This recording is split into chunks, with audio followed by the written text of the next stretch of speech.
Hi, this is how you connect the JBL Xtreme 5 Bluetooth speaker to an iPhone. First, begin by turning the speaker on by pressing the on-off button on the top of it.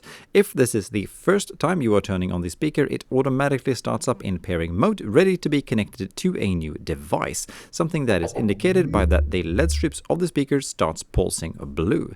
If this is not the case, you instead enable pairing mode by pressing once on the Bluetooth symbol next to the on-off button on the top of the speaker. Now on your iPhone, open Settings and navigate to Bluetooth and have a look for the speaker in the list of new devices down the bottom.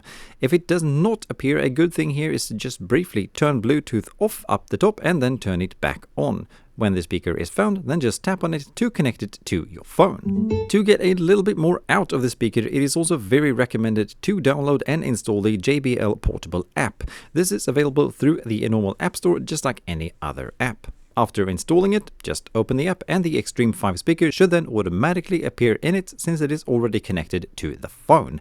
In the app you can change a lot of settings regarding the speaker, such as the color of the light strips, the sound profiles, etc. Also, if you for any reason do not want the speaker to be connected to your phone anymore, you can easily make the phone forget it by again enter settings followed by Bluetooth. Here, find the speaker in the list of devices, click the I symbol and then choose to forget the speaker. Alright, that is about that. Thank you for watching and please share any thoughts or questions in the comments below and I'll do my best to answer them. Bye!